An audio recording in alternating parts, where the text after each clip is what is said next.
Hi everyone, in this video we are going to cover section 3.1 functions and function notation. Let's start with our warm-up. To factor x squared minus 5x minus 24, we are going to multiply to negative 24 and add up to negative 5. That means we are working with negative 8 and positive 3. This would be your factored form. Now, if we were interested in solving, it's going to look slightly different. We want to multiply to negative 14 and add to 5. So we'll set it up the same way. In this case, positive 7 and x minus 2 equals 0. And then we set each one equal to 0 separately and solve. So we have two solutions. Whoops, apologies. We have two solutions, x is equal to negative 7 and x is equal to 2. The difference between these two questions is that in number 1, we are simply finding the factored form. So in number 1, we are just rewriting in a different format.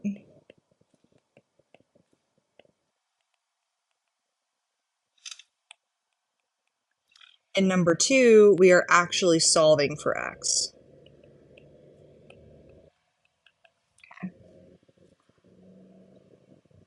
Let's talk about what a relation is versus what a function is.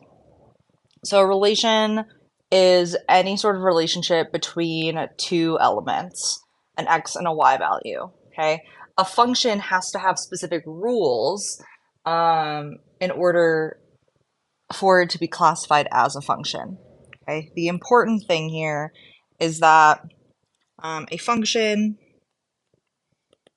does not repeat x values. It has unique x values. Okay, unique x values. Okay, so in number 1, let's see if this is a function. We have a negative 6, a 6, a 3, a negative 3, and a 0. Okay, remember when it comes to coordinates, it's x comma y. So yes, this one is a function. When we look at the next one, we notice that they both have a 5, so it is not a function.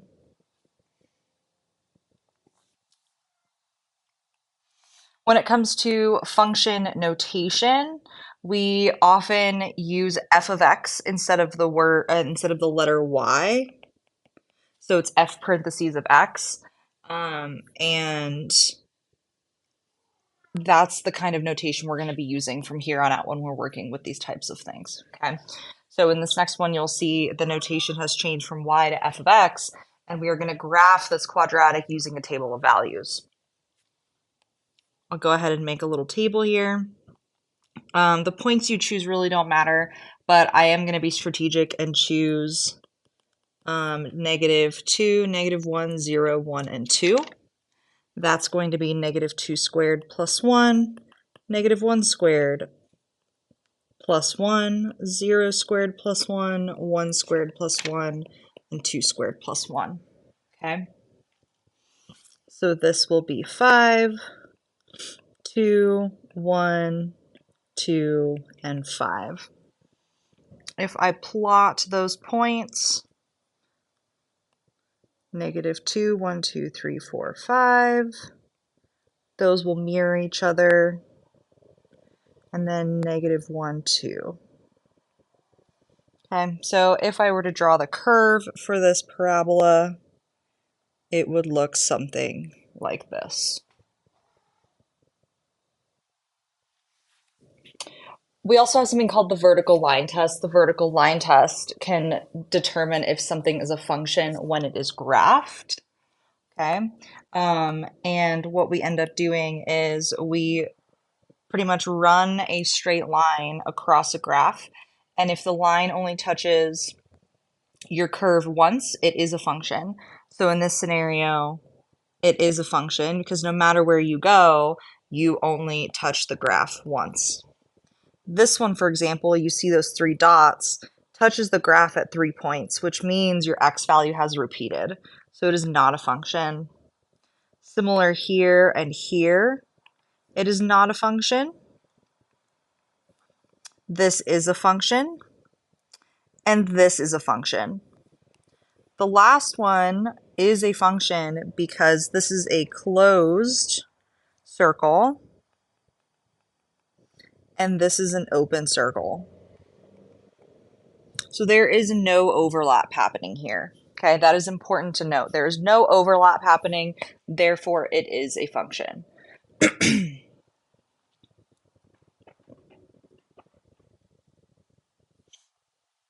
Let's move on to finding input and output values of a function. So in this case, on A, I'm giving you f of 2. What that really means is I want to replace x with 2. Right, so I'm going to say 2 squared minus 3 times 2 minus 10. That is going to be the solution for f of 2. That ends up being negative 12. I want to do the same thing here for this part B, but now it'll be negative 2, which will be a different answer, and it's going to end up equaling 0. I can also replace x with an entire new expression. In that case, that would be x plus 2 squared minus 3 times x plus 2 minus 10. Theoretically, we would FOIL this. I'm not going to do that for right now. I'm just going to go ahead and rewrite that as x plus 2 squared and then simplify the rest. Minus 3x minus 16. Keep in mind, I would distribute here and then combine like terms. D is slightly different. Okay, D is giving us that the solution is 0 and we want to find the x values that make it true.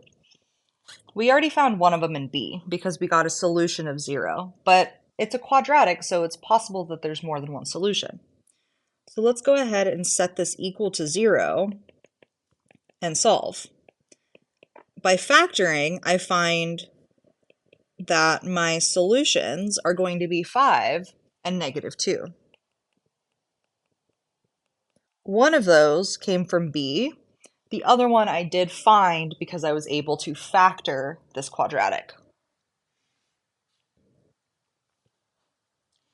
The next part talks about when a function is one-to-one. We've officially talked about what a function is, and we can use the vertical line test. We can use the horizontal line test to determine if it's one-to-one. If it's one-to-one, that means the y values also do not repeat, okay? So taking a look here, you'll notice this first one on the left is one-to-one, whereas the one on the right is not because the y values repeat. And that's okay, right? It doesn't have to be one-to-one. It's just one additional thing that a function can be, right? It doesn't make it any less of a function.